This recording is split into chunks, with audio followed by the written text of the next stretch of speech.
صلی اللہ علیہ وسلم کسی سفر میں تھے تو ایک آدمی آپ کے پاس اترا. وہ کہتا ہے کہ نبی صلی اللہ علیہ وسلم نے اس کی طرف متوجہ ہو کر فرمایا کیا میں تمہیں قرآن کے افضل حصے کے بارے میں نہ بتاؤں؟ پھر آپ صلی اللہ علیہ وسلم نے اس پر الحمدللہ رب العالمین کی تلاوت کی. سورۃ الفاتحہ ایک بے مثال سورت ہے.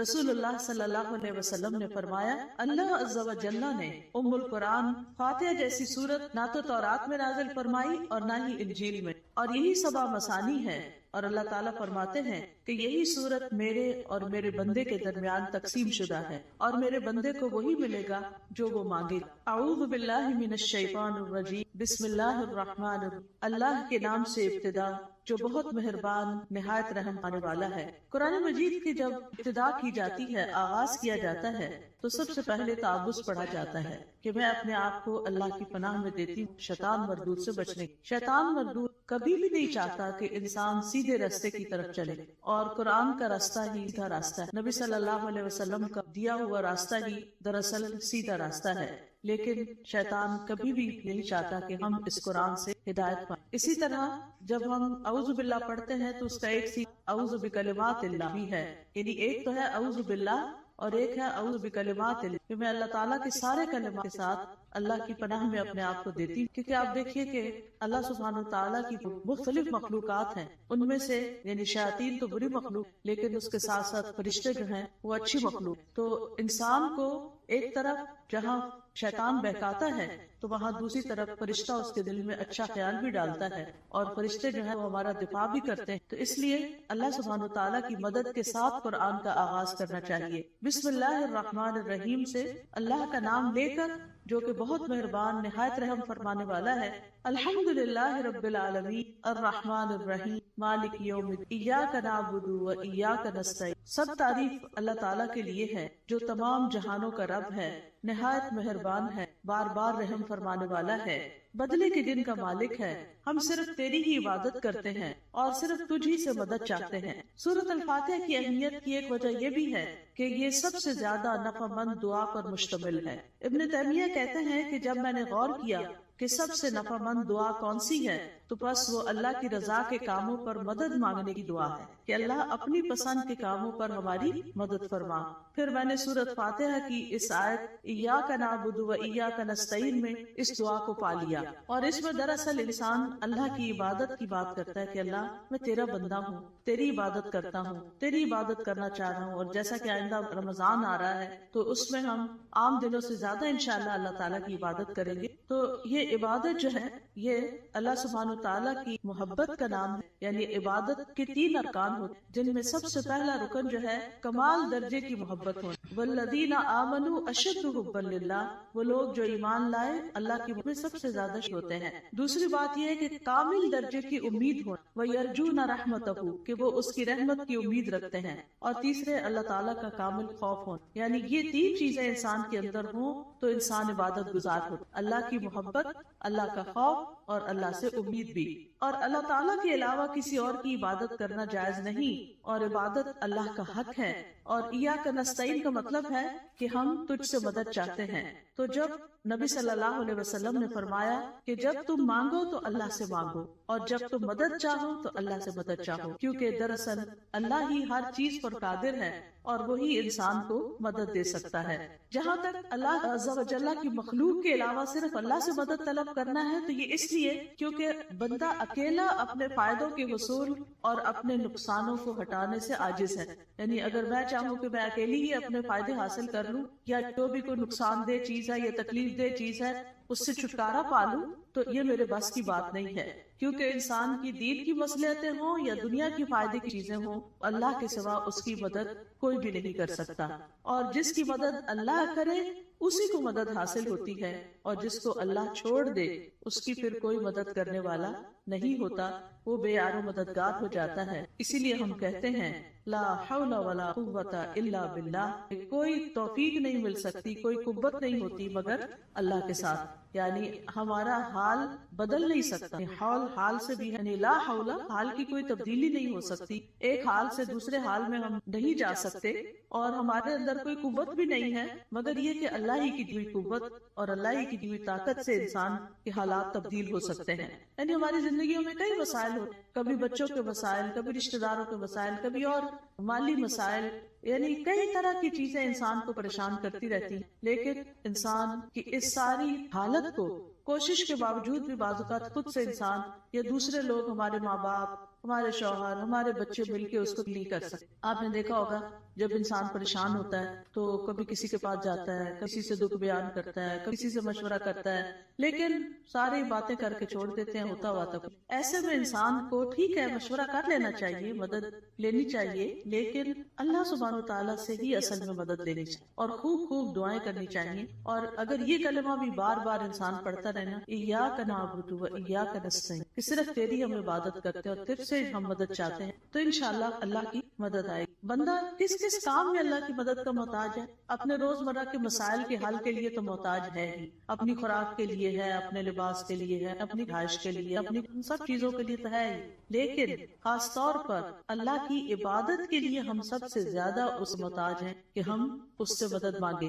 تو انسان اللہ تعالیٰ کے احکام بجا کے نہیں لا سکتا جب تک انسان کو اللہ کی مدد حاصل نہ ہو. برائی چھوڑنا چاہتے ہیں، اپنی کوئی بری عادت چھوڑنا چاہتے ہیں تو ہم اس کو چھوڑ نہیں سکتے جب تک اللہ کی مدد ہمیں حاصل نہ ہو. اسی طرح دنیا میں ہماری جو تقدیر ہے، اس تقدیر میں جو غم لکھے ہیں، ان غموں سے چھٹکارا نہیں پا سکتے جب تک کہ اللہ کی مدد حاصل. تو اس لیے بہت ضروری ہے کہ ہم دنیا کے معاملات میں بھی اللہ کی مدد لیں، اور پھر موت کے وقت، یعنی موت کے وقت کی جو سختیاں ہیں، اور قیامت اور برزخ یعنی قبر کے عذاب اور قبر سے متعلق جو مشکلات ہیں، اور قیامت کے دن کی جو ہولناکیاں ہیں، ان سب میں بھی ہمیں اللہ سے مدد لینی چاہیے. ان سب کاموں میں اللہ عز و جل کے سوا کوئی بھی مدد کرنے کی طاقت نہیں رکھتا.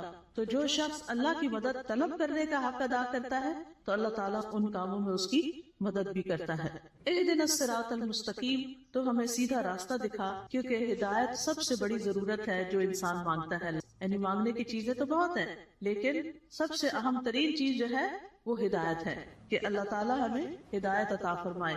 کیونکہ ہدایت جس کو مل گئی تو وہ متقین میں سے ہو جائے گا، اور جس کے اندر تقویٰ آ گیا اس کو مزید ہدایت بھی ملے گی. اور جو متقین میں سے ہو جائے گا تو من یتق اللہ یجعل لہ مخرجا ویرزقہ من حیث لا یحتسب، جو اللہ سے ڈرے گا وہ اس کے لیے نکلنے کا کوئی راستہ بنا دے گا اور اسے وہاں سے رزق دے گا جہاں سے گمان بھی نہیں کرتا ہوگا، یعنی جہاں سے وہ سوچ بھی نہیں سکتا. تو اس لیے انسان کو ہدایت کی ضرورت ہے اور ہدایت اللہ سے مانگتے ہی رہنا چاہیے. آپ دیکھ حیرانی کی بات ہے کہ میں 5 نماز ہر رکعت میں سورۃ فاتحہ پڑھ، سورۃ فاتحہ کے اندر ہم اللہ سے ہدایت ہی مانگتے ہیں کہ اللہ تو ہمیں ہدایت دے، ہمیں ہدایت دے. یعنی انسان کو مل بھی جائے تو بھٹکنا بڑا آسان، دل کا ٹیڑھا ہونا. تو اس لیے بہت ضروری ہے کہ ہم سب دل لگا کے یہ دعا کرتے رہیں.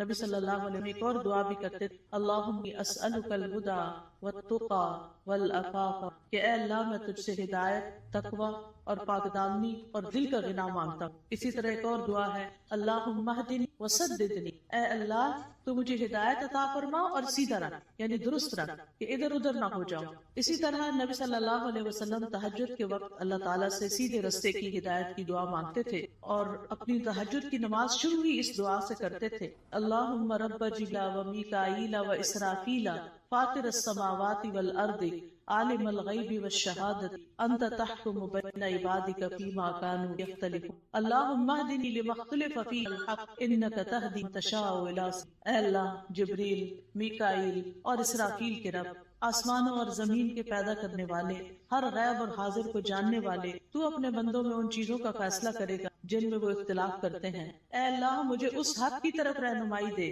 جس میں اختلاف کیا گیا. یقیناً تو جس کو چاہتا ہے سیدھے رستے پہ چلاتا ہے. یعنی جن چیزوں میں لوگ اختلاف کر رہے ہیں کہ یہ سیدھا رستہ ہے کہ نہیں، تو اللہ مجھے اس سیدھا رستہ دکھا دے. اب دیکھیں، ایک تو ہوتا ہے کہ ہم دین کی طرف نہ آئیں، لیکن ہم جب دین کی طرف آ بھی جاتے ہیں تو اس میں بھی لوگ کوئی کہتا ہے یہ کرو، کوئی کہتا ہے وہ کرو، تو انسان پھر کنفیوز ہوتا ہے کہ میں کیا کروں اور کیا نہ کروں. تو ایسے میں جہاں بھی اختلاف ہو، بہتر یہی ہے کہ انسان اللہ سے اس میں صحیح رہنمائی. یعنی دو لوگوں کے بیچ میں کوئی مس انڈرسٹینڈنگ، اختلاف ہو جاتا ہے، ہر انسان کیا سمجھتا ہے میں ٹھیک، اور وہ اپنا نقطہ نظر جو ہے یا اپنا پوائنٹ آف ویو جو ہے وہ بہت شدت کے ساتھ بیان کرتا ہے، لیکن اصل بات یہ ہے کہ انسان اللہ سبحانہ تعالیٰ سے مدد مانگتا ہے کہ اللہ اس اختلاف میں مجھے ہدایت دے تو ہی سیدھے راستے پر ہوتا ہے۔ پھر اسی طرح یہ ہے کہ بچوں کو بھی صحیح فیصلے کرنے کے لیے ہدایت کی دعا دینی چاہیے۔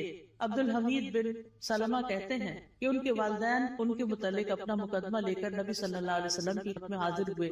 میرے والدین میں سے ایک مسلمان تھا، دوسرا نہیں تھا، کافر۔ نبی صلی اللہ علیہ وسلم نے بچے کو اختیار دیا تو وہ ان دونوں میں سے جو کافر تھا اس کی طرف متوجہ ہو گیا۔ تو آپ کو فکر لگی کہ یہ اگر کافر لے جائے گا تو بچے کو کافر بنا دے گا۔ تو آپ صلی اللہ علیہ وسلم نے اسی وقت دعا، اللہ اس کو ہدایت دے دے، تو وہ مسلمان کی طرف متوجہ ہو گیا۔ پھر آپ نے فیصلہ اس کے حق میں کیا، کیونکہ آپ خود سے نہیں اس بچے کہہ سکتے تھے یا خود سے دے نہیں سکتے، وہ بچے کی چوائس پر تھا کہ وہ کدھر جانا چاہے، تو آپ نے اس کے لیے دعا شروع کی۔ اس سے پتہ چلتا ہے کہ زندگی کے چھوٹے چھوٹے معاملات میں آپ لوگوں کی فکر کتنی کرتے، ان کے لیے دعائیں کیسی کرتے، اور سب سے زیادہ تو ان کی ہدایت اور ان کی آخرت کی فکر۔ اسی طرح یہ ہے صراط الذین انعمت علیہم، راستہ ان لوگوں کا جن پر تو نے انعام، یعنی ہم سیدھا راستہ تو مانتے ہیں لیکن ہمیں یہ نہیں پتا کہ وہ کیسے پتہ چلے گا، کون سا ہمارے لیے نمونہ ہے، کن لوگوں کو ہم فالو کریں، کیونکہ پڑھی ہوئی چیزیں، سنی ہوئی چیز انسان جب کرنے لگتا ہے تو طریقہ فرق ہو جاتا ہے، کسی کو کرتے ہوئے دیکھتا تو آسانی ہو جاتی۔ اس کی مثال ایسے ہی کہ جیسے آپ اگر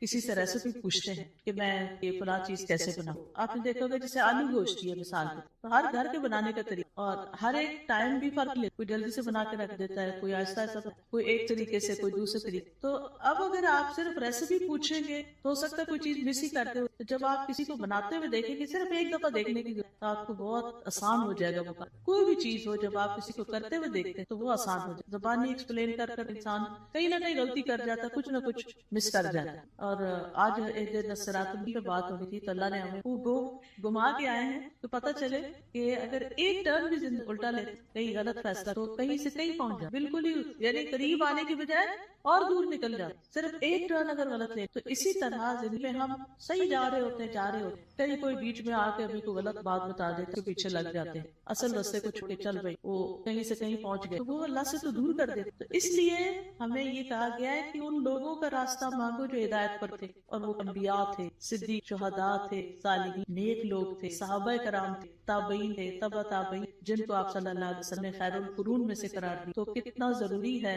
ان لوگوں کی زندگیوں کے بارے میں پڑھیں، وہ کیا کرتے تھے۔ ہم آج کے لوگوں کو رول ماڈل بنا لیتے ہیں، وہ بیچارے تو خود بعض اوقات نہیں سب انہیں کیا کرنا چاہیے۔ تو اصل رول ماڈل وہ صحابہ کرام ہیں، صحابیات ہیں، کہ انہوں نے نمازیں کیسے پڑھی، ان کے روزے تہجد کیسے تھے، ان کا صدقہ خیرات کیسا، ان کے لوگوں سے معاملات کیسے تھے، ان کی خوشی اور ناراضگی کیسی۔ تو اگر ہم ان چیزوں کے بارے میں پڑھتے رہیں گے، جانتے رہیں گے، تو آپ دیکھیں گے کہ بہت سی چیزیں درست ہو جائیں، یعنی اپنی غلطیاں بھی نظر آئیں گی اور جو اچھے کام ہیں وہ بھی، اور ان کی زندگی کے واقعات اور حالات بہت موٹیویشنل بھی ہونے۔ اگر آپ صحابہ کی کہانیاں پڑھیں تو انسان روئے بغیر رہ نہیں سکتا۔ مجھے یاد ہے جب ہائی اسکول ختم ہی کیا تھا تو چھٹیاں تھی کافی ساری، تو اس میں نے بکس پڑھنی، اور سب سے زیادہ مجھے جن بکس انسپائر کیا وہ اسی طرح کی لائف سٹوریز، یعنی جو بڑے لوگوں کی کہانیاں اور نیک لوگوں کی کہانیاں۔ اس میں ہم کہتے ہیں اچھا یہ لوگ اس طرح کر سکتے، نہیں کر سکتے، یہ بھی تو اسی دنیا میں رہتے ہیں، تو اس سے پھر انسان کو انسپریشن بہت ملتی۔ تو یہاں بھی اللہ تعالیٰ نے جو سیدھا راستہ بتایا ہے وہ ان لوگوں کا راستہ اختیار کرنے کی کہا ہے کہ جن پر اللہ نے انعام کیا، ان کا نہیں جن پر اللہ تعالیٰ غضبناک ہوا، اور نہ ان کا جو بھٹکے ہوئے۔ پھر ہے سورۃ البقرہ۔ سورۃ البقرہ جو ہے وہ قرآن کی کوہان ہے۔ نبی صلی اللہ علیہ وسلم نے فرمایا ہر چیز کی ایک کوہان ہوتی ہے، یعنی اونچا حصہ ہم، اور قرآن کی کوہان سورۃ البقرہ ہے۔ اور جب شیطان سورۃ البقرہ کی تلاوت سنتا ہے تو وہ اس گھر سے نکل جاتا ہے جس میں سورۃ البقرہ کی تلاوت کی جا رہی۔ اس کو پڑھنا باعث برکت ہے اور اس کو چھوڑنا باعث حسرت ہے۔ رسول اللہ صلی اللہ علیہ وسلم نے فرمایا سورۃ البقرہ پڑھو کیونکہ اس کا پڑھنا باعث برکت ہے، چھوڑنا باعث حسرت ہے، اور اس کے پڑھنے والے پر جادوگر قدرت نہیں پا سکتے۔ یعنی ایسے لوگ جادو سے محفوظ رہتے ہیں جو سورۃ البقرہ پڑھتے رہتے ہیں۔ اب اس کا طریقہ کیا ہے؟ کیونکہ لوگ پوچھتے ہیں کہ اچھا پھر کیسے پڑھیں؟ ایک تو یہ ہے کہ ایک ہی دن میں ساری پڑھتے ہیں، بہت سارے لوگ ہوتے ہیں جو روز سورۃ البقرہ پڑھتے ہیں، اور ایک یہ ہے کہ ایک ایک سپارہ کر کے آپ ایک یہ ہے کہ ربع ربع ربع ربع کر کے آپ اس کو 8-10 دن لگ جاتے ہیں 3 دفعہ. ایک یہ ہے کہ روزانہ آپ ایک صفحہ پڑھ لیں اور جب تک وہ صفحے سارے ختم نہیں ہوتے. اس طرح روزانہ آپ یعنی یا نماز میں یا دیکھ کے یعنی پڑھتے رہے، یعنی سورۃ البقرہ کے ساتھ اپنا تعلق قائم رکھے. تو اس کا فائدہ یہ ہوگا کہ جادوگر اثر نہیں، کیونکہ جن لوگوں پہ کو جادو کی شکایت ہوتی جب وہ بےچارے ایک دفعہ اپنا توڑ کر آتے ہیں، جب ان کو پتہ چلتا ہے توڑ ہو گیا تو دوبارہ کر دیتے، پھر دوبارہ کر. تو اس لیے پروٹیکشن بڑی ضروری ہے، اور سورۃ البقرہ جو ہے اسی میں سے. ابو ہریرہ رضی اللہ عنہ سے روایت ہے کہ رسول اللہ صلی اللہ علیہ وسلم نے فرمایا، تم اپنے گھروں کو قبرستان نہ، کیونکہ شیطان اس گھر سے بھاگ جاتا ہے جس گھر میں سورۃ البقرہ کی تلاوت کی جاتی ہے. پھر آیت نمبر 1 ہے سورۃ البقرہ کی، الف لام ذالک الکتاب لا ریب فیہ ھدی للمتقین. یہ کتاب ہے جس میں کوئی شک نہیں، ہدایت ہے متقی لوگوں کے لیے. قرآن جو ہے وہ شکوک و شبہات سے پاک کتاب ہے، یعنی ایسے علم پر مبنی ہے جو یقینی ہے، جو سب سے سچی بات ہے، اس کی ہر بات ہی سچی ہے. کون ہے متقین؟ الذین بالغیب ویقیمون الصلاۃ ومما رزقناہم، جو غیب پر ایمان لاتے ہیں، نماز قائم کریں اور جو رزق ہم نے ان کو دیا ہے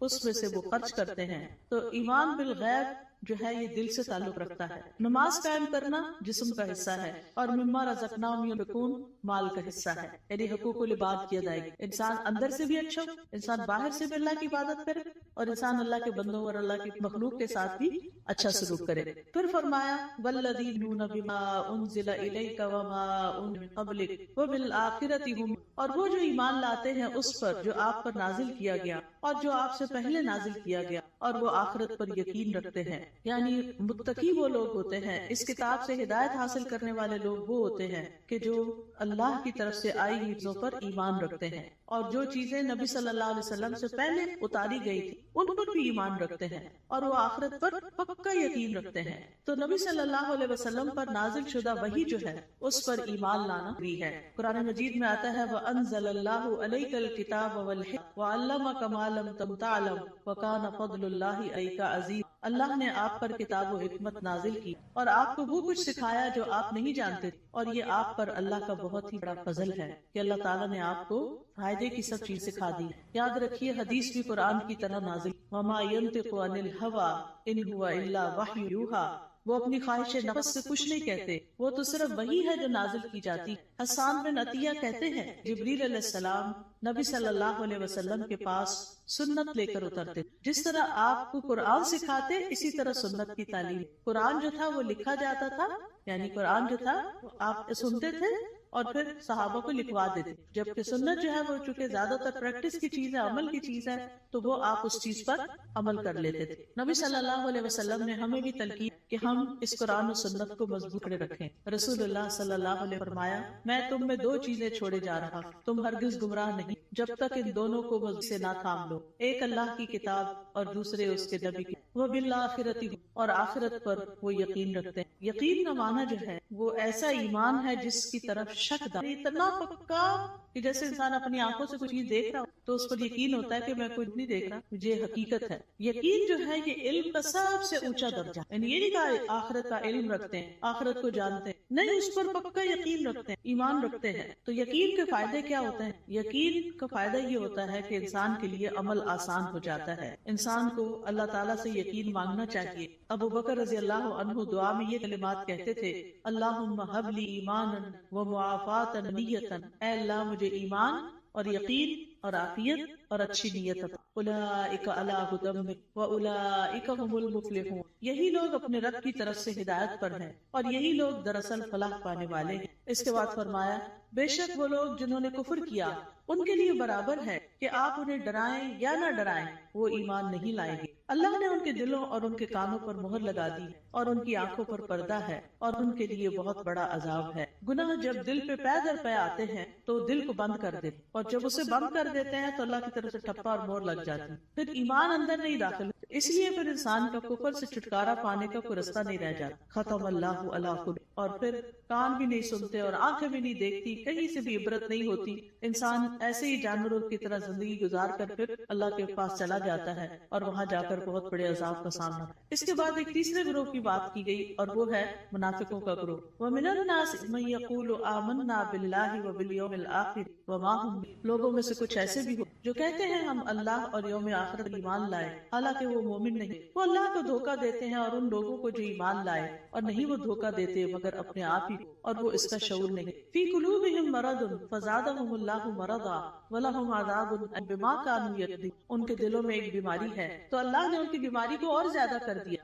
اور ان کے لیے دردناک عذاب ہے، اس لیے کہ وہ جھوٹ بولتے تھے۔ تو یہ کون سی بیماری ہے؟ یہ دنیا کی محبت کی، اس وجہ سے وہ اللہ سبحانہ تعالیٰ کی عبادت نہیں، اسی وجہ سے وہ آخرت کی فکر نہیں کرتے، اسی وجہ سے وہ نبی صلی اللہ علیہ وسلم کی سنت کو کوئی اہمیت نہیں دیتے، کیونکہ جب دل دنیا کی طرف جھک جاتا ہے اور اس کے اندر بڑھتا چلا جاتا ہے، جو دنیا میں ہی سکون پاتا ہے، دنیا سے محبت کرتا ہے، وہ دل پھر آخرت سے غافل، اور جب آخرت سے غافل ہو جاتا ہے تو پھر اللہ سبحانہ تعالیٰ ایسے بندے اس کے نفس کے حوالے کر دیتے ہیں اور پھر آخرت میں اس کے لیے دردناک عذاب۔ اور جب ان سے کہا جاتا ہے کہ زمین میں فساد نہ کرو تو وہ کہتے ہیں کہ ہم تو اصلاح کرنے والے ہیں، خبردار، بے شک وہی لوگ فساد کرنے والے لیکن وہ شعور نہیں رکھتے۔ اور جب ان سے کہا جاتا ہے ایمان لاؤ جس طرح لوگ ایمان لائے تو کہتے ہیں کیا ہم ایمان لائیں جس طرح بے وقوف ایمان لائے ہیں؟ خبردار، یقین وہ خود ہی بے وقوف ہیں لیکن وہ جانتے ہیں۔ اور جب ان لوگوں سے ملتے ہیں جو ایمان لائے تو کہتے ہیں ہم ایمان لائے، اور جب اپنے شیطانوں کے پاس تنہا ہوتے ہیں تو کہتے ہیں یقیناً ہم تو تمہارے ساتھ ہیں،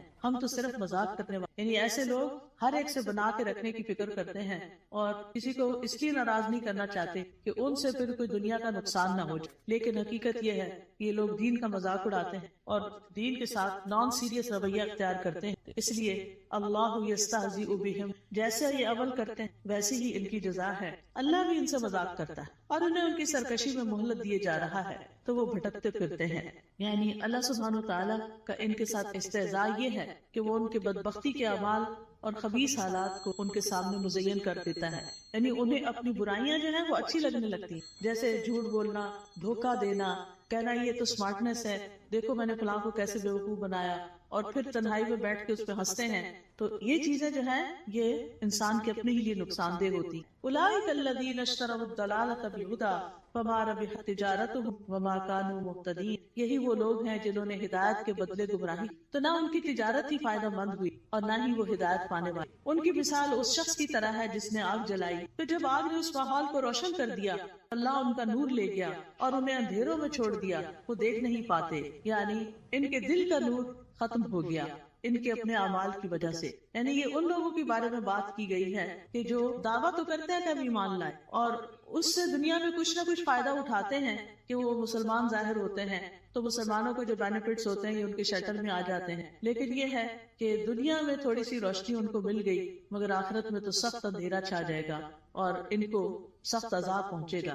پھر اسی طرح یہ کہ دنیا میں کفر جو ہے وہ روشنی چھپا دیتا ہے اور ان کے پردے چاک ہو جاتے ہیں، جو ان کی منافقت ظاہر ہو جاتی ہے تو وہ اس سے اندھیرے ان کے کھل کے سامنے آ جاتے ہیں کہ ان کے دلوں کے اندر کیا ہے۔ پھر اسی طرح ان کے بارے میں فرمایا سم بکم عمی فہم لا یرجعون، بہرے ہیں، گنگے ہیں، اندھے ہیں، بس وہ نہیں لوٹتے، یعنی ہدایت کی طرف واپس نہیں آتے۔ یا ان کی مثال آسمان سے اترنے والی زوردار بارش کی طرح ہے جس میں اندھیرے ہیں اور گرج ہے اور چمک ہے، وہ کڑکنے والی بجلیوں اور موت کے ڈر سے اپنی انگلیاں اپنے کانوں میں ڈال لیتے ہیں اور اللہ کافروں کو گھیرنے والا ہے۔ قریب ہے کہ بجلی ان کی آنکھوں کی روشنی لے جائے، جب بھی وہ ان کے لیے روشنی کرتی ہے تو وہ اس میں چل پڑتے ہیں اور جب ان پر اندھیرا چھا جاتا ہے تو وہ کھڑے رہ جاتے ہیں، اور اگر اللہ چاہتا تو ان کی سماعت اور ان کی بصارت کو لے جاتا، بے شک اللہ خوب قدرت رکھنے والا ہے۔ اور یہ حقیقت ہے کہ اللہ سبحانہ تعالیٰ ہر چیز پر پورا قادر ہے اور ان منافقین پر بھی پوری طرح قادر ہے، اور اللہ تعالیٰ اسباب کے بغیر بھی ان کی سماعت اور بصارت کو ختم کر سکتا ہے۔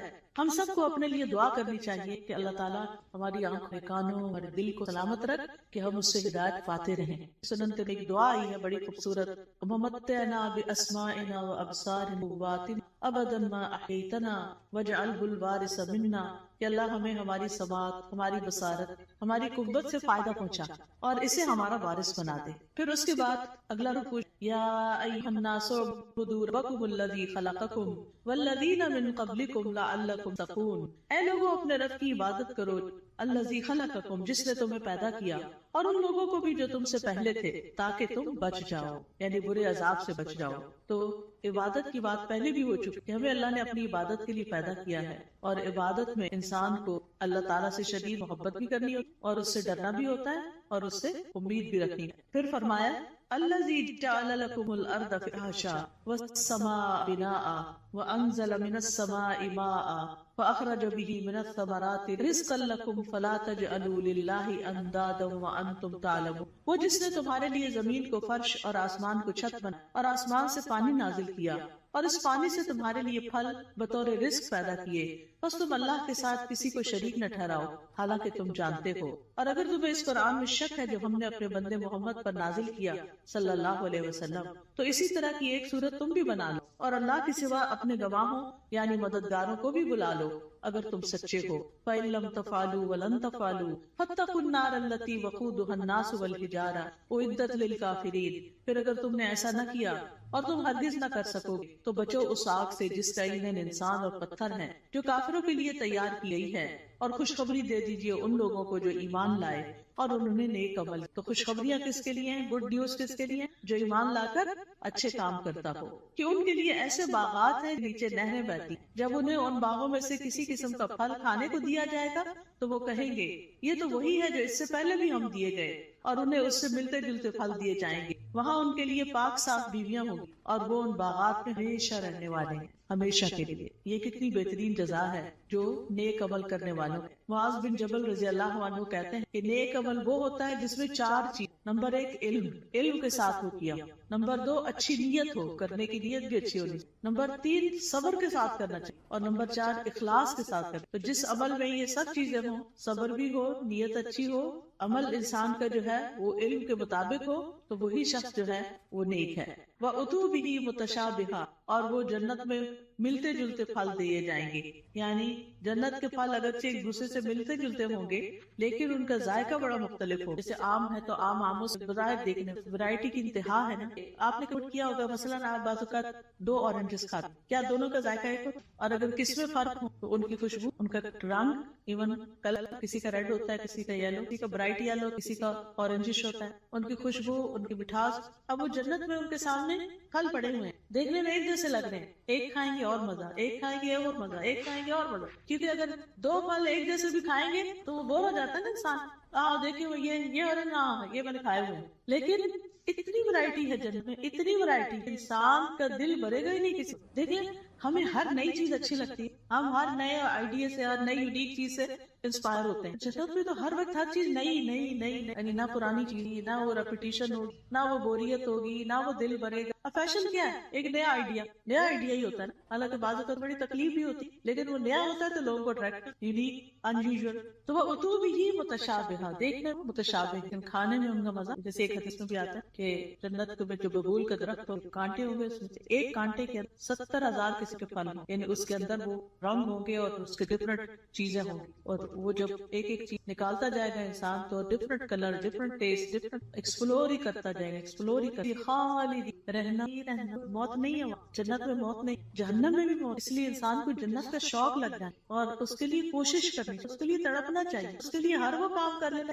بس ایک دم اندر چلے جائیں چاہے وہ اچھی عبادت کر کے چاہے وہ بندوں کی خدمت کر یعنی جو کام پتہ چلے نا جنت میں لے جانے والے انسان کو اس کا حریص ہو. ٹھیک ہے ہم کمزور انسان ہیں نہ ہمارے پاس ہمت ہے زیادہ نہ مال ہے زیادہ لیکن کچھ نہ کچھ تو کرتے چلے جائیں تاکہ ایک دن اللہ تعالیٰ کا دیدار بھی کہ جنت عدن میں جو لوگ ہوں اللہ تعالیٰ کے دیدار میں انہیں کوئی رکاوٹ پیش نہیں ہے. اللہ تعالیٰ کے بڑے پسندیدہ اور چوزن لوگ لیکن اس کے لیے اللہ کے راستے میں جہاد کرنا جدوجہد کرنا نکلنا اپنے کمفرٹ زون سے باہر نکلنا اپنا مال خرچ کرنا اپنی جان لگانا یہ چیزیں ہیں جس سے انسان جنت کا. ان اللہ اشتری من المؤمنین انفسهم واموالهم بان لهم اللہ نے بے شک خرید لی مومنوں سے ان کی جانیں اور ان کے مال کیونکہ ان کے لیے جنت. تو جنت حاصل کرنے کچھ دینا پڑتا ہے اور وہ یہی دنیا کا وقت ہے تھوڑا سا یہ چند سال ہے پتہ نہیں کب تک زندہ ہے کب تک نہیں. تو اللہ تعالیٰ سے دعا ہے کہ نیک اعمال کرنے کی توفیق عطا فرمائے. پھر بے شک اللہ اس سے نہیں شرماتا کہ وہ مادہ مچھر یا اس سے اوپر کسی چیز کی مثال بیان کرے۔ پھر جو لوگ ایمان لائے ہیں وہ جانتے ہیں کہ ان کے رب سے سچ ہے، اور جن لوگوں نے انکار کیا اس مثال سے اللہ کی کیا مراد ہے۔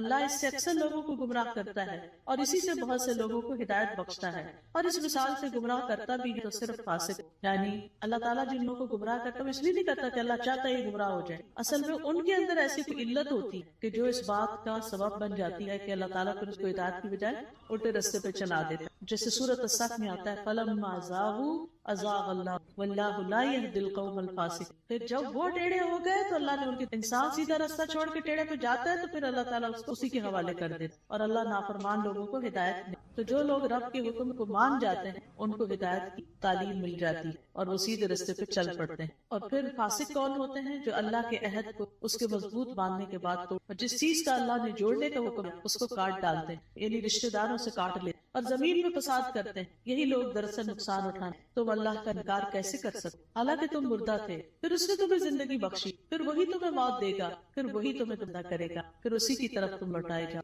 واپسی کدھر ہے؟ اللہ ہی کی طرف۔ اب یعنی کہ دو مرحلے تو پورے ہو گئے۔ ایک مرحلہ زندگی سے پہلے جب آدم علیہ السلام کی پشتوں سے اللہ نے سب کی روح میں پیدا کر دی، پھر اس کے بعد اس دنیا میں اب اس کے بعد موت، پھر موت کے بعد پھر زندہ ہمیشہ کی۔ هو الذی خلق لکم ما فی الارض جميعا ثم استوى الى السماء فسواهن سبع سماوات وهو بكل شيء، وہ اللہ ہی تو ہے جس نے وہ سب کچھ جو زمین میں ہے تمہارے لیے پیدا کیا، پھر وہ آسمانوں کی طرف متوجہ ہوا تو ان کو ٹھیک کر کے 7 آسمان بنا، اور وہ ہر چیز کا خوب علم رکھتا۔ یہ اللہ تعالیٰ کا ہم پر احسان ہے کہ اس نے ہمارے لیے فائدے کی اور عبرت کے سامان زمین میں پیدا کیے، اور ہر وہ چیز جو اللہ نے بنائی وہ ہمارے استعمال کے لیے ہے۔ تو اللہ تعالیٰ سے دعا ہے کہ وہ ہمیں نعمتوں سے بھرپور فائدہ اٹھا کر اس کی اطاعت میں اپنی جان لگانے کی توفیق۔ وآخر دعوانا للہ نحمده ونصلی علی رسولہ الکریم، اما بعد فاعوذ باللہ من الشیطان الرجیم، بسم اللہ الرحمن الرحیم، رب اشرح لی صدری ویسر لی امری واحلل عقدۃ من لسانی یفقہوا قولی۔ قرآن مجید کا آغاز سورۃ الفاتحہ ہوتا ہے جو قرآن مجید کی سب سے افضل سورت ہے۔ نبی صلی اللہ علیہ وسلم کسی سفر میں تھے تو ایک آدمی آپ کے پاس اترا، وہ کہتا ہے کہ نبی صلی اللہ علیہ وسلم نے اس کی طرف متوجہ ہو کر فرمایا، کیا میں تمہیں قرآن کے افضل حصے کے بارے میں نہ بتاؤں؟ پھر آپ صلی اللہ علیہ وسلم نے اس پر الحمدللہ رب العالمین کی تلاوت کی۔ سورۃ الفاتحہ ایک بے مثال سورت ہے۔ رسول اللہ صلی اللہ علیہ وسلم نے فرمایا، اللہ عز و جل نے ام القرآن فاتحہ جیسی سورت نہ تو تورات میں نازل فرمائی اور نہ ہی انجیل میں، اور یہی 7 مثانی ہے، اور اللہ تعالیٰ فرماتے ہیں کہ یہی سورت میرے اور میرے بندے کے درمیان تقسیم شدہ ہے، اور میرے بندے کو وہی ملے گا جو وہ مانگے گا۔ اعوذ باللہ من الشیطان الرجیم، بسم اللہ الرحمن الرحیم، اللہ کے نام سے ابتدا جو بہت مہربان نہایت رحم آنے والا ہے۔ قرآن مجید کی جب ابتدا کی جاتی ہے، آغاز کیا جاتا ہے، تو سب سے پہلے تعوذ پڑھا جاتا ہے کہ میں اپنے آپ کو اللہ کی پناہ میں دیتی ہوں شیطان مردود سے بچنے کی۔ شیطان مردود کبھی بھی نہیں چاہتا کہ انسان سیدھے راستے کی طرف چلے، اور قرآن کا راستہ ہی سیدھا راستہ ہے۔ نبی صلی اللہ علیہ وسلم کا دیا ہوا راستہ ہی دراصل سیدھا راستہ ہے، لیکن شیطان کبھی بھی نہیں چاہتا کہ ہم اس قرآن سے ہدایت پائیں۔ اسی طرح جب ہم اعوذ باللہ پڑھتے ہیں تو اس کا ایک سی اعوذ بکلمات اللہ بھی ہے، یعنی ایک تو ہے اعوذ باللہ اور ایک ہے اعوذ بکلمات اللہ، کہ میں اللہ تعالیٰ کے سارے کلمات کے ساتھ اللہ کی پناہ میں اپنے آپ کو، کیونکہ آپ دیکھیے کہ اللہ سبحانہ وتعالیٰ کی مختلف مخلوقات ہیں، ان میں سے یعنی شیاطین تو بری مخلوق، لیکن اس کے ساتھ ساتھ فرشتے جو ہیں وہ اچھی مخلوق۔ تو انسان کو ایک طرف جہاں شیطان بہکاتا ہے تو وہاں دوسری طرف فرشتہ اس کے دل میں اچھا خیال بھی ڈالتا ہے، اور فرشتے جو ہیں وہ ہمارا دفاع بھی کرتے ہیں۔ تو اس لیے اللہ سبحانہ وتعالیٰ کی مدد کے ساتھ قرآن کا آغاز کرنا چاہیے۔